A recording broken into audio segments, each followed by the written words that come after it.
১৩ বছর পর অবশেষে কারাগার থেকে মুক্তি পেলেন জামাত নেতা এটিএম আজহার। তার সাজার রায় বাতিল করে খালাস আদেশের সংক্ষিপ্ত কপি কারাগারে পাঠানোর পর ছাড়া পেলেন তিনি।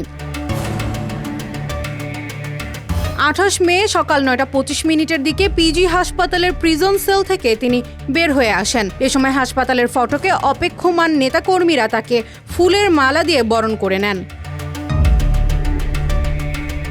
এদিন সকাল থেকেই পিজি হাসপাতালে ভিড় করেন বিভিন্ন পর্যায়ের নেতাকর্মীরা। সকাল ৮:৪০ হাসপাতালে আসেন জামাতে ইসলামীর আমির ডাক্তার শফিকুর রহমান। এছাড়া আগে থেকেই এখানে অপেক্ষায় রয়েছেন জামাতের সহকারী সেক্রেটারি মাওলানা আব্দুল হালিম, ঢাকা মহানগর দক্ষিণের নেতা ডাক্তার আব্দুল মান্নান, ছাত্র শিবিরের সেক্রেটারি জেনারেল নুরুল ইসলাম সাদ্দাম সহ অন্যান্যরা। এর আগে ২৭ মে সকাল ৯:৫৫ এটিএম আজহারকে মৃত্যুদণ্ড থেকে খালাস দেয় আপিল বিভাগ। ৭ বিচারপতির পূর্ণাঙ্গ বেঞ্চের সর্বসম্মতিক্রমে এ রায় ঘোষণা করা হয়। রাতেই রায়ের অনুলিপি ঢাকা কেন্দ্রীয় কারাগার থেকে পিজি হাসপাতালে পাঠানো হয়।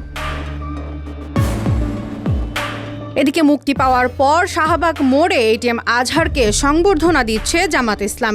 বিশাল আয়োজনে তাকে অভ্যর্থনা জানান দলের নেতাকর্মীরা। একসময় ঠিক এই শাহবাগে যুদ্ধাপরাধীদের ফাঁসির দাবিতে ফুঁসে উঠেছিল গণজাগরণ মঞ্চ। তীব্র আন্দোলনের মুখে বদলে গিয়েছিল রায়। জামাতের অভিযোগ ছিল শেখ হাসিনার আজ্ঞাবহ রায়ে তাদের শীর্ষ নেতাদের। মুক্তি পাওয়ার পর আজ সেখানেই ফুলেল শুভেচ্ছা ও নেতাকর্মীদের ভালোবাসায় সিক্ত হলেন এই জামাত নেতা। এমনকি মঞ্চে দাঁড়িয়ে তিনি ভাষণও দেন।